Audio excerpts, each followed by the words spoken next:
तो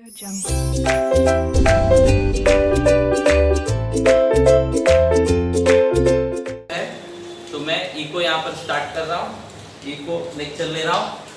स्टूडेंट्स, हमने यहाँ पर सप्लाई चैप्टर चालू कर दिया था लास्ट टाइम। सप्लाई चैप्टर में हमने देखा था इंडिविजुअल सप्लाई कर्व और मार्केट सप्लाई कर्व।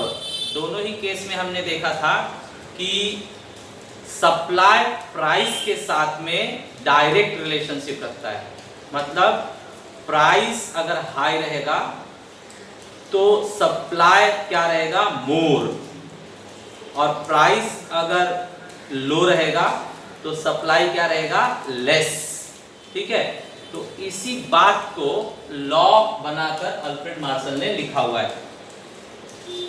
हर एक इकोनॉमिस्ट अपनी बात जो कहते हैं वो किसी अपने फेमस बुक में लिख देते हैं। तो जो लॉ ऑफ डिमांड और लॉ ऑफ सप्लाई दोनों मार्शल ने अपने बुक में रिकॉर्ड किया हुआ है, अपने बुक में लिखा हुआ है। तो जो मार्शल का बुक है उस बुक का नाम है principles of economics. Principles of economics मतलब इकोनॉमिक्स के सिद्धांत, अर्थशास्त्र के सिद्धांत। तो जो भी मेन सिद्धांत है वो मार्शल ने लिखे हैं और ये बुक 1890 में उन्होंने लिखा था। ईयर याद रखने के लिए आपको अच्छा है, 18-19 बोलिए, 18-19 और 19 को फिर बाद में 90 कर दीजिए। 18-19 मतलब 1890 ईयर आप याद रखिए। ये ईयर में मार्शल ने अपना बुक लिखा था जिसके अंदर law of demand, law of supply का डेफिनेशन इन्होंने लिखा हुआ है। ये बहुत पुराना टाइम माना जाता है, इसलिए मार्शल को क्लासिकल इकोनॉमिस्ट कहा गया है। Classical economist. तो मॉडर्न कौन है, नए जमाने का कौन है, जे.एम. केनीज। जे.एम. केनीज। और एकदम पुराने इकोनॉमिस्ट जो है उनका नाम है एडम स्मिथ। एडम स्मिथ जो है वो फादर ऑफ इकोनॉमिक्स माने जाते हैं, फादर ऑफ इकोनॉमिक्स। ठीक है, फादर ऑफ इकोनॉमिक्स। ठीक है, तो चलिए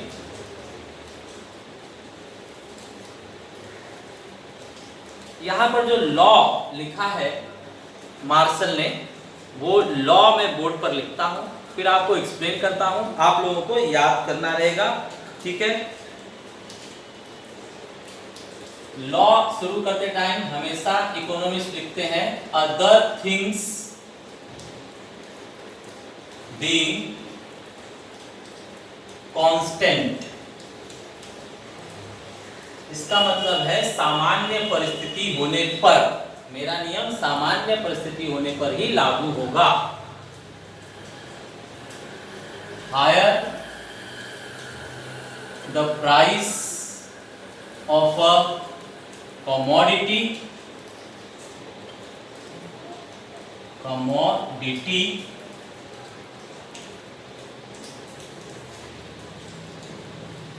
more is the supply, more is the supply। Supply आपको दिख रहा है कि नहीं, वहां पर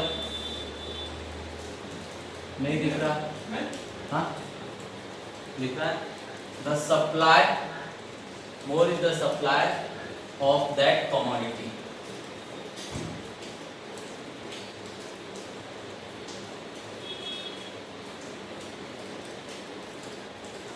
and lower the price of a commodity, less is the supply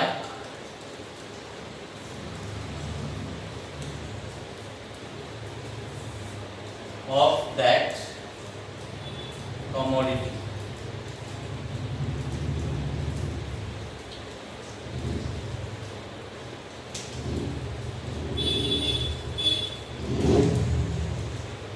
that की जगह पर इन्होंने द चलिए स्टूडेंट्स, रीड करके इसका मीनिंग समझते हैं। अदर थिंग्स बीइंग कांस्टेंट मतलब सामान्य परिस्थिति होने पर, सामान्य परिस्थिति, कोई स्पेशल परिस्थिति नहीं होनी चाहिए। जैसे मैंने आपको लास्ट टाइम भी बताया था, हम जानते हैं कि हमें रोज क्या है, स्कूल जाना चाहिए, और बड़े लोगों को रोज जॉब पर जाना चाहिए। लेकिन असामान्य परिस्थिति चल रही है इस टाइम, कोरोना, तो ना कोई स्कूल जा रहा है, ना कोई जॉब पर ढंग से जा रहा है। ठीक है, तो ये तो लॉ उल्टा हो गया, गड़बड़ हो गया। तो क्यों गड़बड़ हुआ कि अभी सामान्य परिस्थिति नहीं चल रही है। तो जब सामान्य परिस्थिति होती है तो ही कही गई बातें सही होती हैं। तो इकोनॉमिस्ट लोग भी अपना लॉ सही होने के लिए कहते हैं अदर थिंग्स बीइंग कांस्टेंट, मतलब सामान्य परिस्थिति पर दूसरी चीजें हावी न हो तो ऐसा होगा, दूसरी चीजें हावी ना हो तो ऐसा होगा। क्या होगा? Higher the price of a commodity, अगर किसी कमोडिटी का प्राइस हाई है, ज्यादा है, more is the supply of the commodity, more is the supply of the commodity. तो अगर प्राइस ज्यादा रहेगा तो सप्लाई क्या होगा? ज्यादा होगा। मैंने लास्ट टाइम आपको किसान का एग्जांपल दिया था, फार्मर का। तो अगर किसान को अनाज का भाव मार्केट में ज्यादा मिल रहा है तो ज्यादा बेचने के लिए तैयार हो जाएगा, और उसकी मेहनत का जो है सही भाव, सही कीमत नहीं मिल रहा है, कम कीमत मिल रही है मार्केट में, तो वो नहीं बेचेगा।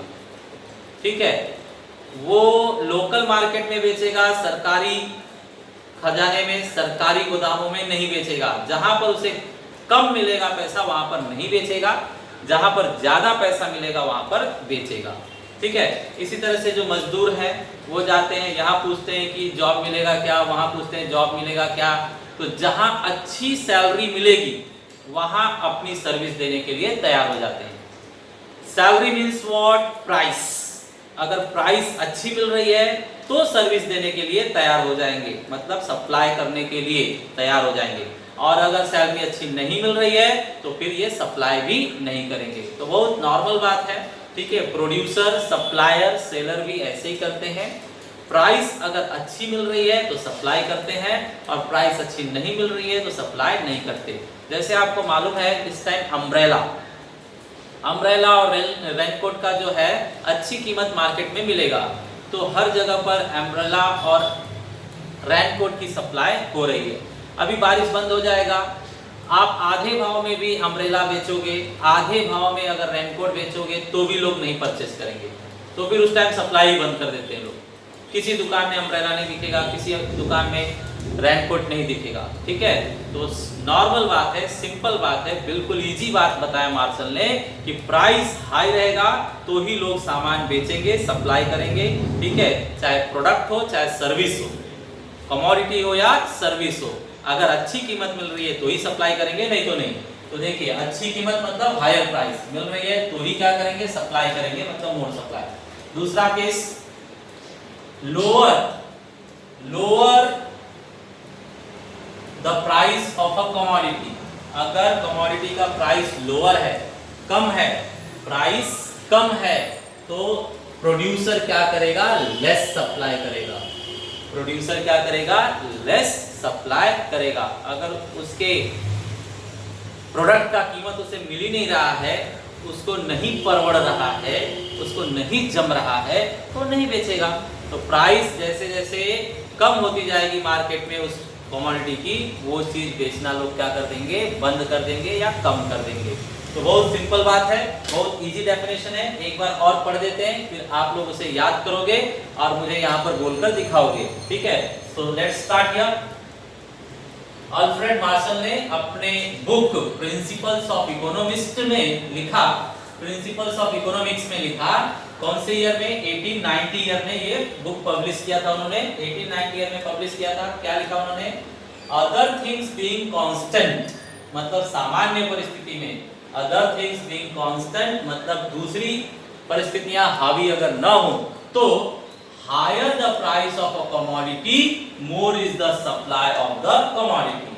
and lower is the price of commodity, less is the supply of the commodity. ठीक है स्टूडेंट्स, तो ये आप जरा पढ़िए और मेमोराइज कीजिए, आपको याद करके अभी बोलना है, जिसका नाम लिया जाएगा वो बोलकर बताएगा। सभी से याद कीजिए।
चलिए स्टूडेंट्स, याद हो गया आपको?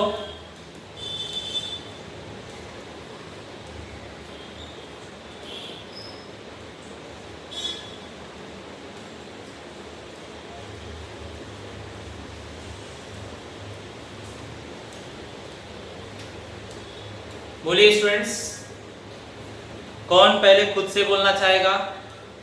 जो खुद से बोलना चाहता है वो अपना माइक ऑन करके बोलना चालू करे। Definition of law of supply.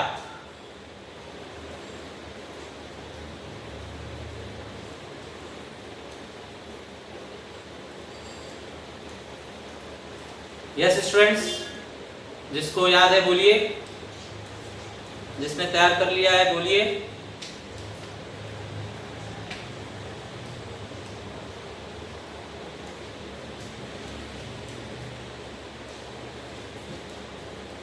आशीष यादव, आशीष यादव आप बोलिए।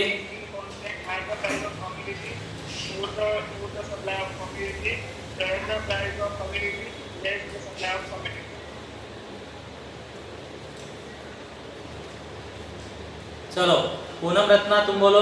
Poonam Ratna. Other things stay constant. Higher the price of commodity, more is supply, and lower commodity, less supply. Okay, ठीक है। प्रमिला पाइकराव तुम्ही बोला। Other things being constant, higher the price of commodity, more is the quantity of the commodity, and lower the price of commodity, less is the supply of commodity. Okay, good. चलिए, और कोई बोलना चाहता है खुद से? Okay, then let's start. assumptions of law of supply। तो students, मैंने पहले ही बताया कि लॉ को सही प्रूव करने के लिए, व्यवस्थित रहने के लिए, टिके रहने के लिए, कायम रहने के लिए ये इकोनॉमिस्ट कुछ रूल, कुछ चीज़ों को क्या बोलते हैं, कांस्टेंट रखना है। तो कौन सी चीज़ों को कांस्टेंट रखना है वो हम यहाँ लिस्ट बना रहे हैं। तो जिन चीज़ों को हम लॉ कायम रखने के लिए कांस्टेंट करते हैं उसे हम कहते हैं एजम्पशंस। ये एजम्पशंस रहेंगे, ये बात मानकर आप चलोगे तो ही लॉ सही होगा, नहीं तो लॉ सही नहीं होगा। Correct students? तो चलिए हम देखते हैं इस लॉ के एजम्पशंस क्या हैं। तो अगर ये लॉ आपको एग्जाम में पूछता है तो लॉ पूछेगा और एजम्पशन पूछेगा, ठीक है। इसके बाद में शेड्यूल डायग्राम भी पूछ सकता है, जो हम पहले लेक्चर में कवर कर चुके हैं, ठीक है स्टूडेंट्स। तो चलिए, डेफिनेशन के बाद में पूछ सकता है शेड्यूल डायग्राम। शेड्यूल डायग्राम पहले ही हो गया है। अब हम देखते हैं एजम्पशंस ऑफ द लॉ। तो क्या क्या गड़बड़ नहीं होना चाहिए, क्या क्या कांस्टेंट होना चाहिए, वो हम यहाँ पर देखेंगे। तो सबसे पहला इन्होंने कहा है constant cost of production. Constant cost of production. Chandan, text book में देखिए, टेक्स्ट बुक में आपका जो फर्स्ट पॉइंट है वो मैं रीड करता हूं। आपके सामने टेक्स्ट बुक है स्टूडेंट्स, स्क्रीन पर टेक्स्ट बुक दिख रहा है स्टूडेंट्स, रिप्लाई कीजिए।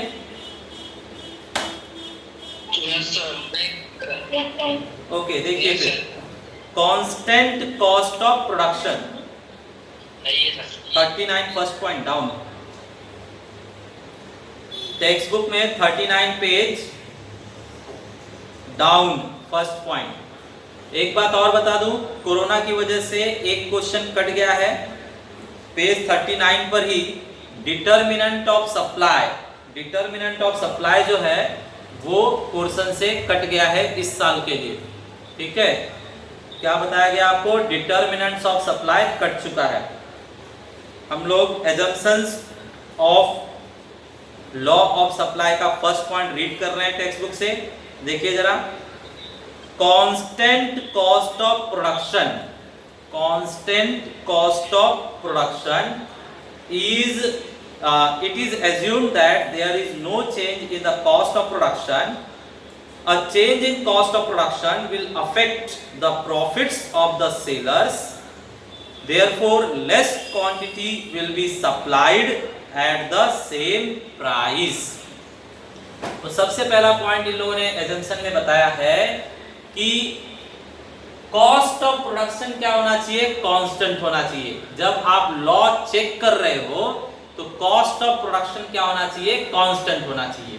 जैसे मान लीजिए कोई भी चीज बनाया जा रहा है तो उसका रॉ मटेरियल आपको सस्ता मिल रहा है, आप बना रहे हो और पर पीस 10 रुपए में बेच रहे हो। 10 रुपए में आप सप्लाई कर रहे हो, एकदम मन से बिंदास आप सप्लाई कर रहे हो। लेकिन उस चीज का रॉ मटेरियल जिससे वो चीज आप बनाते थे वो महंगा हो गया, अब आपको 10 रुपए में नहीं परवड़ रहा है, तो अब आप 10 रुपए में नहीं सप्लाई करोगे।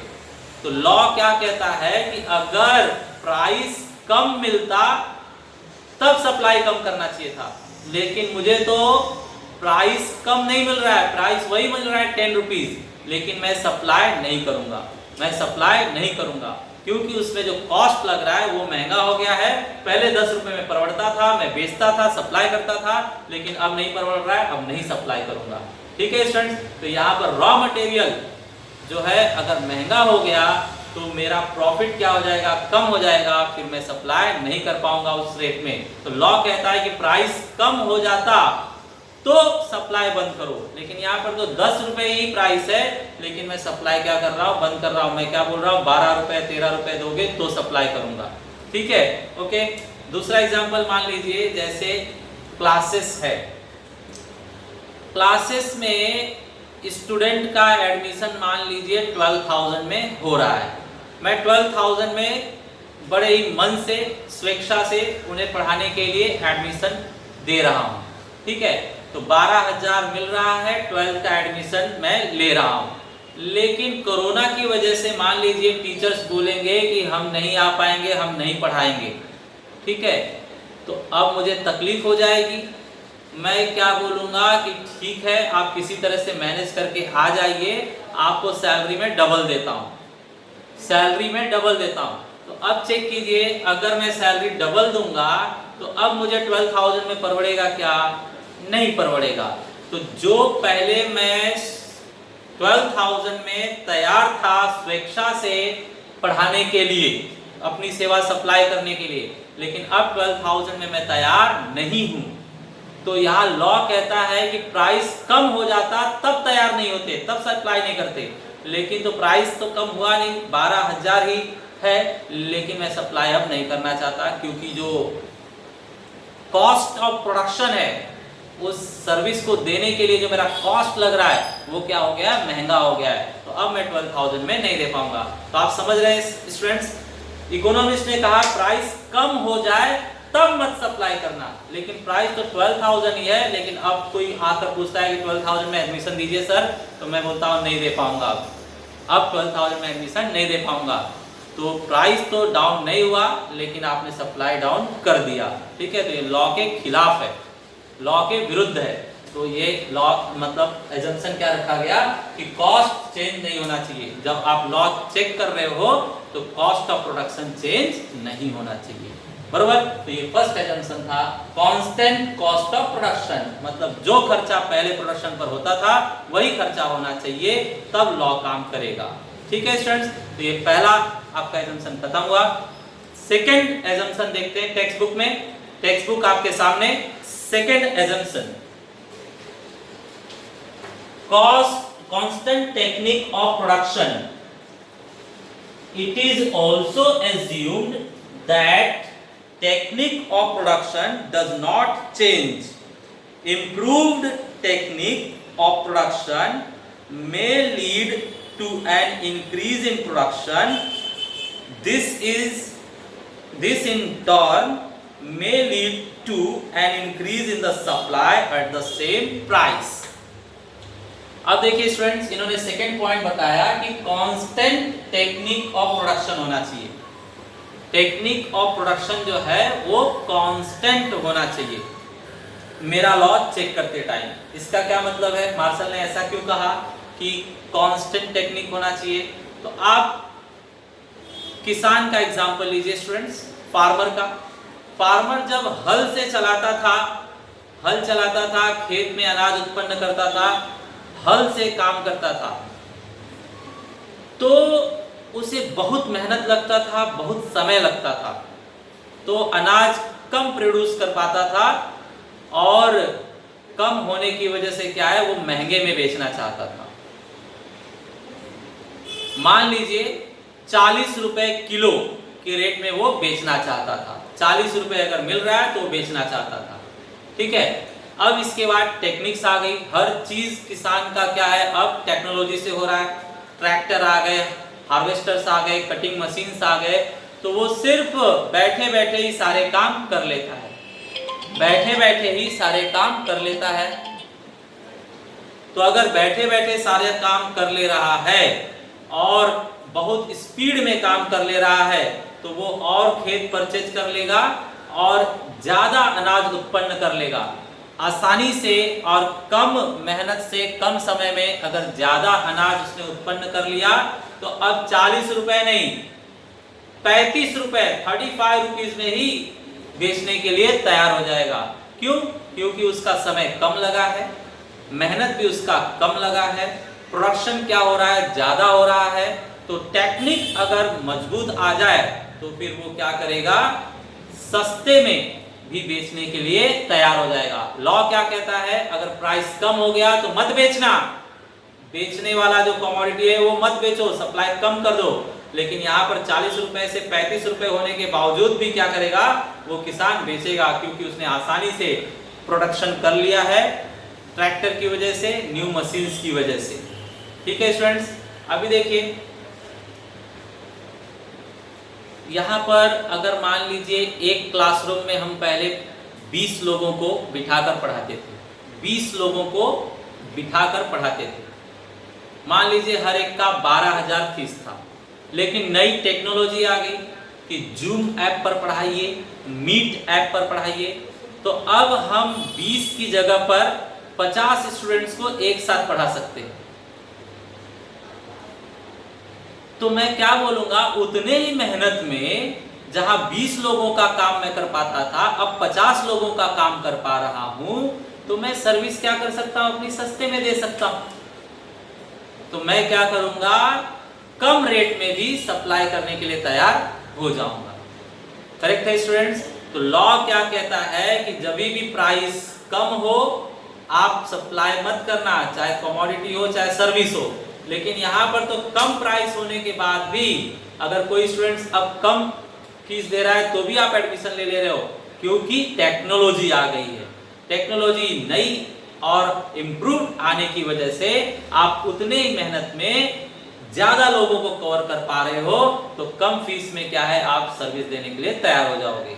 तो बताइए स्टूडेंट्स, लॉ क्या कहता है, कम प्राइस में आपको सर्विस नहीं देना है, लेकिन कम प्राइस में भी आप सर्विस ज्यादा देने के लिए तैयार हो जा रहे हो। तो ये तो उल्टा हो रहा है, क्यों, टेक्नोलॉजी की वजह से। इसलिए मार्शल ने कहा कि मेरा लॉ गलत हो रहा है टेक्नोलॉजी की वजह से, इसलिए टेक्नोलॉजी हम क्या कर देंगे, कांस्टेंट कर देंगे। टेक्नोलॉजी चेंज नहीं होना चाहिए। जब आप लॉ चेक कर रहे हो तो कोई भी टेक्नोलॉजी चेंज नहीं होना चाहिए। करेक्ट। चलिए आगे, third point student, third point text book आपके सामने, मैं टेक्स्ट बुक आपके सामने। थर्ड पॉइंट, तीसरा पॉइंट हमारे पास है, no change in weather conditions. No change in weather conditions, it is assumed that there is no change in the weather conditions. Natural calamities like floods, earthquakes, etc. may decrease supply. तो students, इन लोगों ने कहा आपातकालीन स्थिति भी नहीं होनी चाहिए, मतलब no change in weather conditions. अभी मौसम का तो बहुत ज्यादा असर हो जाता है, कोई भी चीज हो, मौसम और जो वेदर कंडीशंस है उनका बहुत ज्यादा सप्लाई पर असर हो जाता है। मान लीजिए किसान 40 रुपए के रेट में अनाज सप्लाई करने के लिए तैयार था, 40 रुपए पर केजी के रेट में अनाज सप्लाई करने के लिए तैयार था। लेकिन इस साल क्या है, सूखा पड़ गया,